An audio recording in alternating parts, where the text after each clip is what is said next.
कौन सा पैच है इसमें?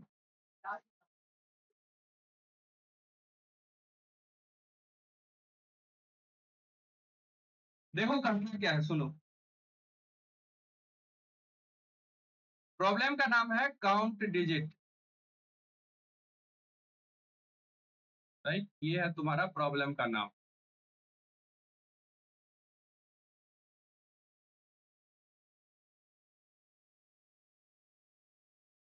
देखो तुम्हें क्या गिवन रहेगा, n एक पॉजिटिव इंटीजर है, राइट? अब क्या हो करना है, n एक पॉजिटिव इंटीजर है, इसमें बहुत सारे डिजिट होंगे। वो डिजिट जो n को कंप्लीटली डिवाइड कर रहा है उसका काउंट हमें बताना है। मैं रिपीट कर रहा हूं, वो डिजिट जो n को कंप्लीटली डिवाइड कर रहा है उसका काउंट हमें बताना है। जैसे कि एग्जांपल देता हूं, मान लो कि n is equal to, input में गिवन रहेगा n is equal to 12, n equal to 12, तो डिजिट क्या सब हुए इसके, तो 1 एंड 2, दो डिजिट हुआ। तो 1 2 को डिवाइड करो 1 से और चेक करो कि क्या ये कंप्लीटली डिवाइड कर पा रहा है। तो हम डिवाइड किए, अगर गिवन नंबर का मॉडुलो 1 निकालेंगे और वो यदि 0 आ रहा है इसका मतलब कंप्लीटली डिवाइड कर पा रहा है, राइट? तो 12 मॉडुलो 1 निकालिए, 0 के इक्वल है, इसका मतलब ये कंप्लीटली डिवाइड कर पाया, तो एक नंबर हुआ। अब हम 12 को डिवाइड करेंगे 2 से, ये भी रिमाइंडर लेके दिया 0, इसका मतलब ये भी कंप्लीटली डिवाइड कर पाया, इसका मतलब इसका आउटपुट होगा 2 मेरे भाई, राइट? दो डिजिट। एक और एग्जांपल देता हूं, मान लो कि n इज इक्वल टू है 2 4 4 6, राइट? ये है इनपुट, तो हम डिजिट क्या सब हुए, तो 2 4 4 6 हुए। अब 2 4 4 6 मॉडुलो 2 निकालो, ये क्या 0 के इक्वल है? हाँ 0 के इक्वल है। 2 4 4 6 मॉडुलो 4 निकालो, क्या ये 0 के इक्वल है? 0 के इक्वल नहीं है। 2 4 4 6 मॉडुलो फिर से 4 निकालो, ये वाला 4, तो ये 0 के इक्वल है, ये भी 0 के इक्वल नहीं है। 2 4 4 6 मॉडुलो 6 निकालो, क्या ये 0 के इक्वल है? ये भी 0 के इक्वल नहीं है। एक ही नंबर कंप्लीटली डिवाइड कर पाया, इसका मतलब इसका आउटपुट होगा 1। ये समझ में आया, राइट? ठीक इसी तरह से मान लो कि n का वैल्यू तुम्हें दे दिया 23 लेके, तो इसके डिजिट क्या सब हुए, 2 एंड 3, तो 23 मॉडुलो 2 निकालो, क्या ये 0 के इक्वल है? 0 के इक्वल नहीं है। 23 मॉडुलो 3 निकालो, क्या ये 0 के इक्वल है? 0 के इक्वल नहीं है। एक भी नंबर कंप्लीटली डिवाइड नहीं कर पाया, इसका मतलब इसका आउटपुट होगा 0। मान लो कि n का वैल्यू आया 102, तो हम इसके डिजिट क्या सब हुए, 1 0 एंड 2, तो मैं क्या करूंगा, 102 मॉडुलो 1 निकालूंगा, क्या ये 0 के इक्वल है? हाँ 0 के इक्वल है। 102 मॉडुलो 0 निकालो। तो किसी नंबर को यदि डिवाइड करते हो 0 से तो तुम जानते हो वो देता है इन्फिनिटी आंसर, राइट? इसका मतलब जब 0 आए उस केस में हम लोग स्किप कर देंगे, 0 को काउंट नहीं करेंगे, क्योंकि 0 किसी को डिवाइड कर ही नहीं पाएगा, राइट? तो 0 जब भी आए तो क्या कर देना है, स्किप। इस बात को ध्यान में रखना। फिर हम लोग क्या करेंगे कि 102 मॉडुलो 2 निकालेंगे, क्या ये 0 के इक्वल है? हाँ ये 0 के इक्वल है। कितने नंबर डिवाइड सक्सेसफुली कर पाए? 2 नंबर, तो इसका मतलब इसका आउटपुट होगा मेरे भाई 2। ये समझ में आ, इतना बात सबको समझ में आ गया? अब रिकर्जन ट्री बनाए, चलो ठीक। अब हम लोग रिकर्जन ट्री बनाते हैं। तो मैं एग्जांपल लेता हूं, मान लो मैं एग्जांपल लेता हूं n इक्वल टू 2 4 4 6, ये एग्जांपल लिया। अब मैं क्या बताया हूं कि तुम सर्कल को मानो फंक्शन का नाम, ये मेन फंक्शन है, इसका नाम रखो ये मेन फंक्शन। ये मेन फंक्शन है मेरे भाई, यहाँ रिकर्जन नहीं स्टार्ट हो रहा है।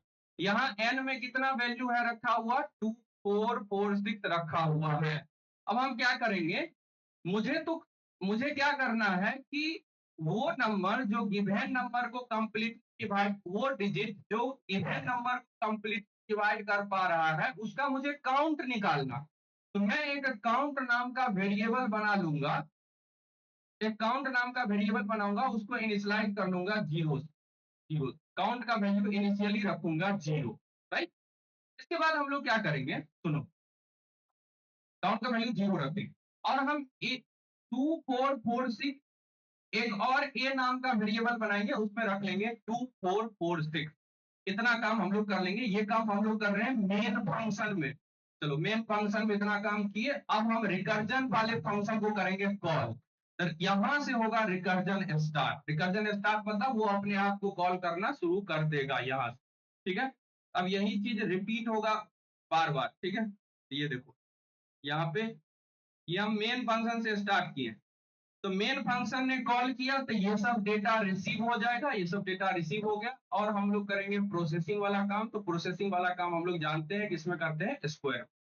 प्रोसेसिंग वाला काम क्या करना है, मैं क्या चाहता हूं कि 2446 को पहले डिवाइड करके देखो 6 से, 6 आएगा कैसे। तो तुम क्या करो कि ये 2 और ये वाला ए वाला का बात करो, तुम क्या करो कि 2446 को मॉडुलो कर लो 10, राइट।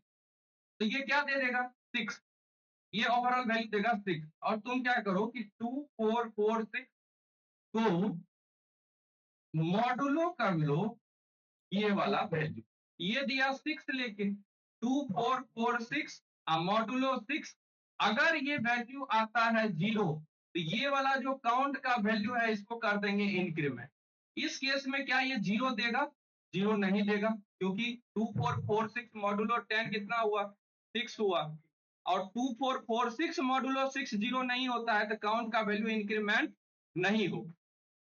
अब हम लोग क्या करेंगे, फिर से फंक्शन को करेंगे कॉल, और इस बारी फिर से पास करेंगे सारे वैल्यू। तो वैल्यू क्या सब है मेरे भाई, तो n का वैल्यू रिसीव होगा, काउंट का वैल्यू अभी भी 0 है तो काउंट का वैल्यू 0 ही रिसीव होगा। ए में है, ए जो है ए, उसको तुम क्या करो, ए में है 2446, तो इसको डिवाइड 10 करके भेजना इसमें, ठीक है। तो 2446 डिवाइडेड बाय 10 कितना होगा, 244 होगा। तो इस बारी यहाँ पे ए में रिसीव होगा 244, ठीक है।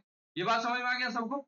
हमको हमको क्या करना है कि ए को 10 से डिवाइड करके भेजना है, तो डिवाइड किए तो ये वाला वैल्यू मेरे पास आ गया है, ठीक है, डन।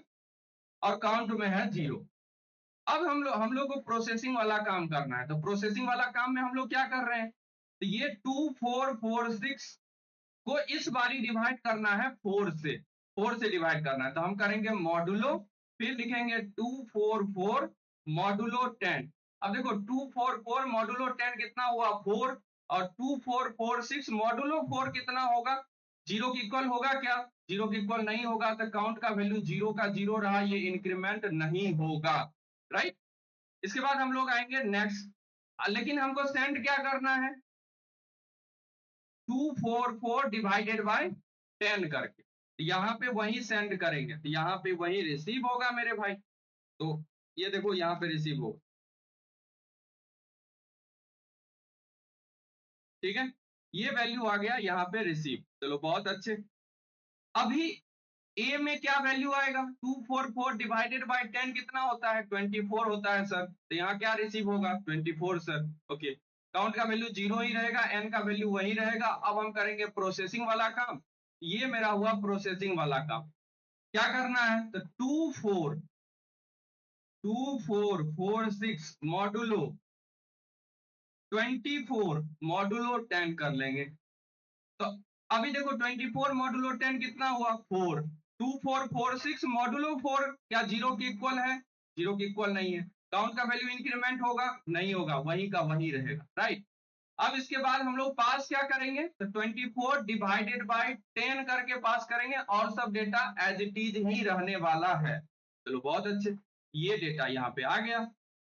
अब क्या होगा, 24 डिवाइडेड बाय 10 कितना होता है, तो 2 होता है, तो यहाँ क्या रिसीव होगा, ए में 2 रिसीव होगा, एन के वैल्यू में कोई चेंज नहीं होगा, काउंट 0 ही है, सब कुछ वैसे का वैसे है।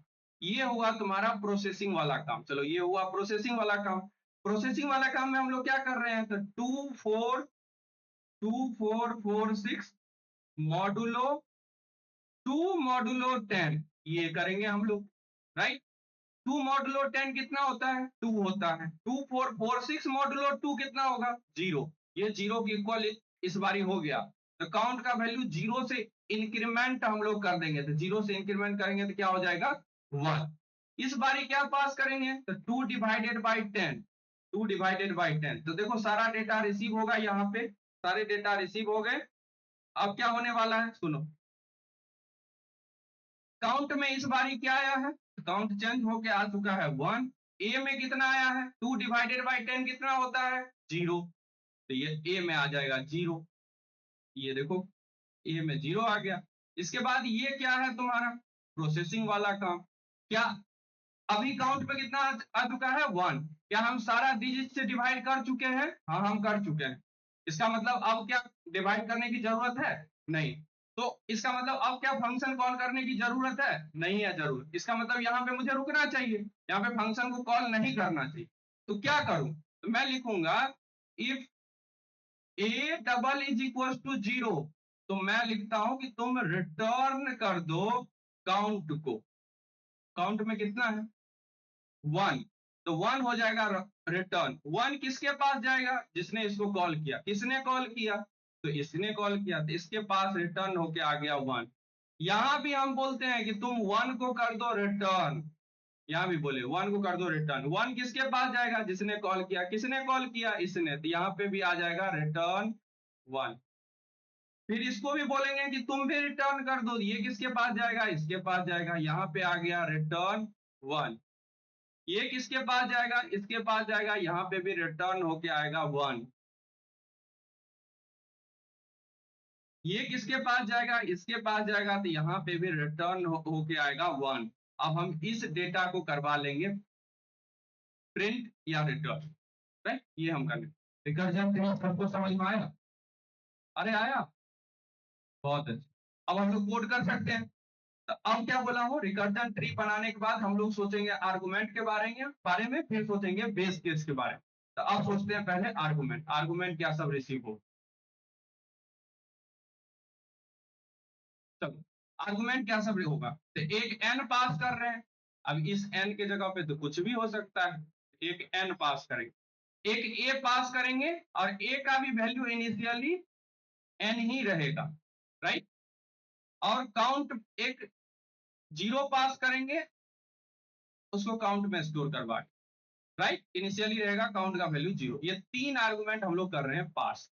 बेस केस क्या था? तो बेस केस अभी लिख चुके हैं हम लोग यहाँ पे। ये था तुम्हारा बेस केस। ये है तुम्हारा बेस केस कि ए 0 के इक्वल हो जाए तो रिटर्न कर देंगे काउंट। अब हम लोग लिखते हैं कोड। आ जाओ कोड।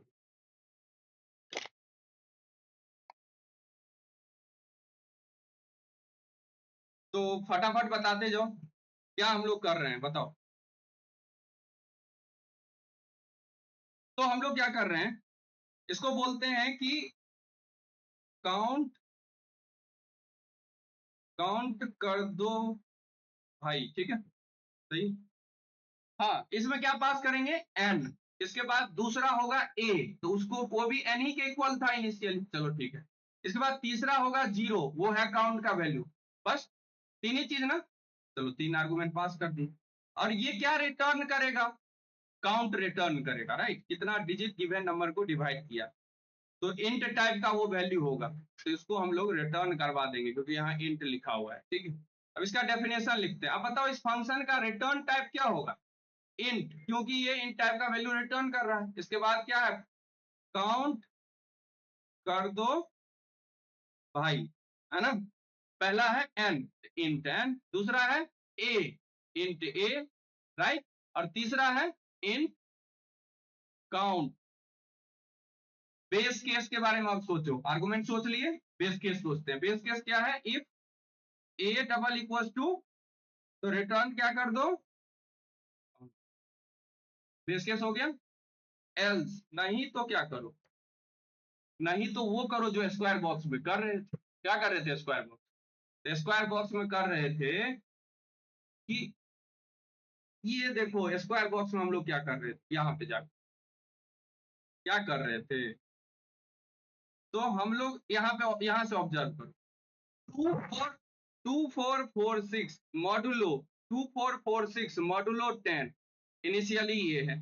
फिर तुम ऑब्जर्व करना, यहाँ ये एन है, यहाँ क्या है एन है, और यहाँ एन, एन या ए बोल सकते हैं।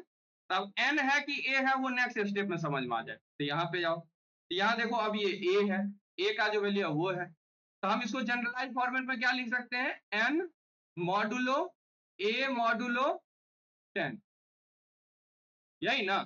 तो हम लोग क्या बोल सकते हैं मेरे भाई, हम लोग बोल सकते हैं कि if n modulo a modulo 10, लेकिन a मॉडुलो 10 हम पहले कैलकुलेट करवाना चाहते, राइट। ये यदि, इसके बाद इसको भी ब्रैकेट में डालो, ये यदि किसके इक्वल हो, 0 के इक्वल हो, तो हम क्या करवा देंगे, काउंट को 1 से इंक्रीमेंट, राइट। और इसके बाद क्या कर रहे थे हम लोग, फिर से फंक्शन को कर रहे थे, सेम फंक्शन को फिर से कॉल कर रहे थे, किसको, काउंट कर दो भाई फंक्शन को कॉल कर रहे थे। ये काउंट कर दो भाई जो फंक्शन है ना, वो एन ए और काउंट एज ए आर्गुमेंट ले रहा है, लेकिन हम क्या बोले थे कि ए को कैसे करके हम भेजेंगे, डिवाइडेड बाय 10 करके, डिवाइडेड बाय 10 करके भेज दिए। इसके बाद सुनो, एक एक केस और हम लोग हैंडल नहीं किए, क्या क्या नहीं हैंडल, कि अगर डिजिट 0 आता है तो मुझे काउंट के वैल्यू को कुछ भी नहीं करवाना, स्किप करना। तो मैं क्या लिखूं यहाँ पे डिजिट कैसे, मैं डिजिट कैसे निकालता हूं, पर्टिकुलर डिजिट कैसे निकालता हूं, ए मॉडुलो 10 करके, तो मैं लिखूंगा ए मॉडुलो 10 नॉट इक्वल टू 0 हो एंड ये वाला कंडीशन, ये दोनों कंडीशन सेटिस्फाई हो तभी काउंट का वैल्यू को इंक्रीमेंट करना, नहीं तो काउंट के वैल्यू को इंक्रीमेंट नहीं करना। अब हम लोग कंपाइल रन करते हैं, तो तुम्हारा कंपाइल क्या रहा भाई, सॉरी, अच्छा यहाँ पे रिटर्न लिखना पड़ेगा या नहीं पड़ेगा ये बताओ, पड़ेगा, क्यों, क्योंकि मैं बोला था यदि सारे रिकर्जन ट्री में तुम रिटर्न स्टेटमेंट लिख रहे हो तो यहाँ भी रिटर्न लिखना पड़ेगा, तो यहाँ भी हम लोग रिटर्न लिख देंगे, राइट। सबमिट करते हैं, डन।